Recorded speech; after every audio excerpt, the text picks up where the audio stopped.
কত শত রং বেরঙের মানুষ আছে এই দুনিয়াতে, আছে তাদের জানা অজানা আর চাওয়া পাওয়ার গল্প।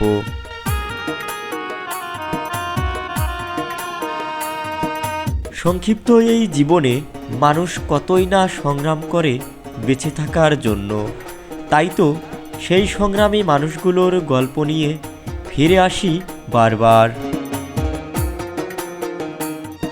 প্রিয় বন্ধুরা, আজ আমরা দেখব কুড়িগ্রাম জেলার বৈচিত্র্যময় ঐতিহ্যবাহী যাত্রাপুর হাটের মানুষের জীবন ও জীবিকার গল্পগুলো। প্রকৃতি ও প্রতিকূল পরিবেশের মাঝে কেমনভাবে চলছে তাদের জীবন।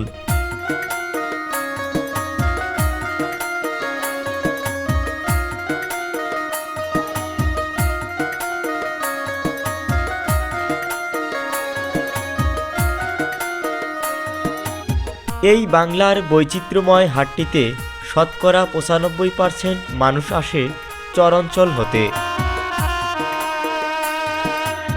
এই চরাঞ্চলের মানুষগুলো তাদের ফলানো ফসল বিক্রি করার জন্য নিয়ে আসে এই যাত্রাপুর হাটে। যেমন ধান, কালাই, গম, বাদাম, ভুট্টা, এই ফসলগুলোর ভূমিকা অপরিসীম।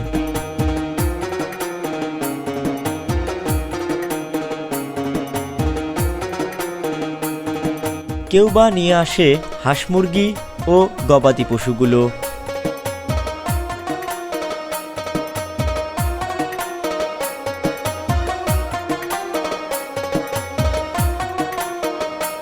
আসছেন কোন চরে থেকে? 12-20 কি নিয়ে আসছিলেন? হাটে বিক্রি করতে আসছেন না বাজার করতে আসছিলেন? বিক্রি করতে, বাজার করতেও। আচ্ছা, কি নিয়ে আসছেন দেখি আমরা।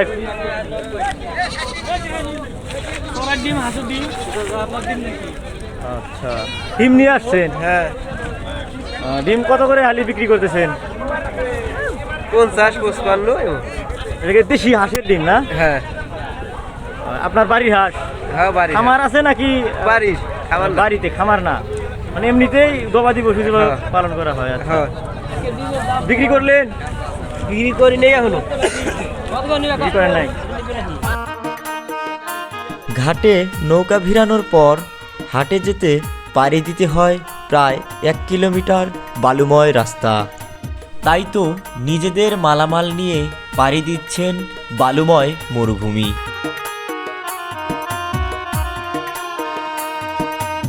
এই অবস্থাতে শস্য বহনের একমাত্র বাহন হচ্ছে মহিষের গাড়ি অথবা ঘোড়ার গাড়ি। আপনি কোথা থেকে আসছিলেন? ভাইয়া আমি আসছিলাম নারায়ণপুর থেকে, বাজার করার জন্য আসছি। নারায়ণপুরে তো হাট আছে না? জি, ওখানে আছে, ওটাও মোটামুটি। তো নারায়ণপুর হাট থেকে যাত্রাপুর হাট হঠাৎ? ওইখানে আসলে প্রফেশনালি ভাবে বাজারটা লাগে না, যেমন গরু টরু এখানে গরু ছাগল বিক্রি হয়, নারায়ণপুরে ওইরকম বিক্রি হয় না আর কি। আচ্ছা, তো আপনি কি বাজার করতে আসছেন না কিছু? জি, বাজার করার জন্য আসছি। আমাদের দোকান আছে, দোকানের কিছু মালামাল নেবো ওইখান থেকে, এই কারণে আসছি। ওইখানে দোকান আছে আপনাদের? জি, ওইখানে দোকান আছে নারায়ণপুরে। আচ্ছা, ঠিক আছে, আপনাদের নারায়ণপুর আমরা অবশ্যই যাবো। ঠিক আছে ভাইয়া, সমস্যা নাই। হ্যাঁ, আপনারা নারায়ণপুর গেলে দেখা হলে ভালো লাগবে। হ্যাঁ, অবশ্যই। ঠিক আছে, ধন্যবাদ আপনাকে। ঠিক আছে, আপনাকে। অন্য অন্য পণ্যের মতো এই হাটে বিক্রি হয় বাঁশ। এছাড়াও আখের রসের পাটালি গুড় তৈরি করে বাজারজাত করছে চরাঞ্চলের মানুষগুলো।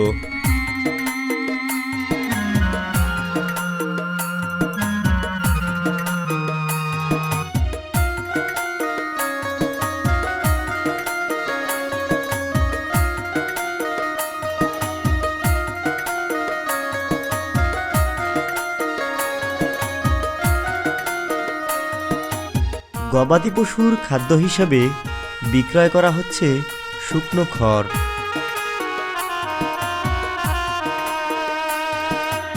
কেউ বা বিক্রি করতে নিয়ে এসেছে পাটখড়ি।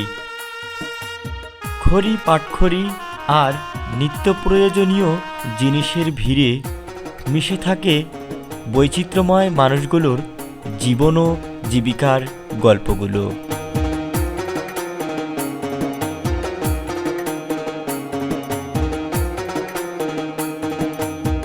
গ্রাম বাংলার হাট মানেই এক অন্য বৈচিত্র্যের মিলন মেলা। আর এরই মধ্যে এক কোণে মাটিতে বসে কাজ করে যাচ্ছে একদল নাপিত। বড় কোনো সেলুন নয়, নেই কোনো চকচকে আয়না বা এসি, তবুও গ্রাম্য জীবনের এক অবিচ্ছেদ্য অংশ এই হাটের চুল কাটার ব্যবস্থা। কত হাজার লাগাইছেন ভাই? দাম বেড়েছি ভাই, ৮২,০০০। উত্তরবঙ্গের বৃহত্তম গরুর হাট হিসেবে খ্যাতি অর্জন করেছে এই যাত্রাপুর হাট।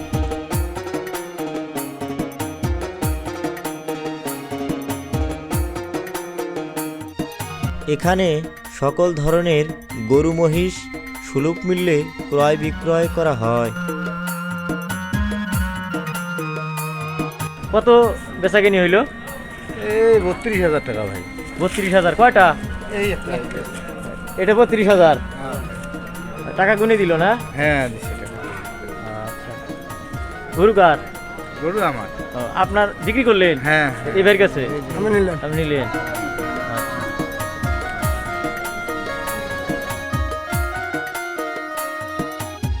গ্রামীণ অর্থনীতির চালিকা শক্তি হাটবাজার।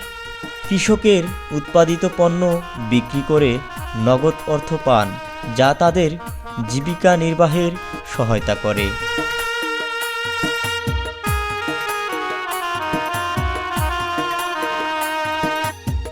বাংলাদেশে গ্রামগঞ্জে ছড়িয়ে থাকা হাটবাজারগুলো শুধু বাণিজ্য কেন্দ্র নয়, বরং এগুলো এক একটি জীবন্ত সংস্কৃতির অংশ।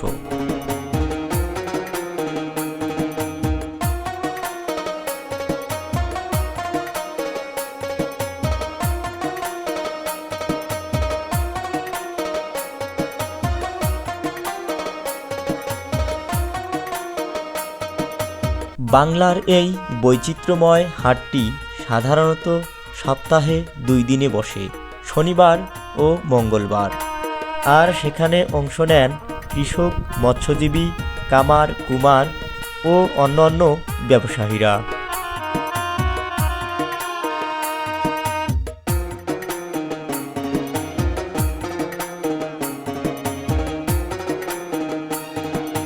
প্রিয় বন্ধুরা, এই বৈচিত্র্যময় হাটটি কেমন লেগেছে অবশ্যই কমেন্ট করে জানাবেন। দেখা হবে নতুন কোনো ভিডিওতে। সেই পর্যন্ত ভালো থাকবেন, সুস্থ থাকবেন, কেজিএম ডকুমেন্টারির সাথে থাকবেন। আল্লাহ হাফেজ।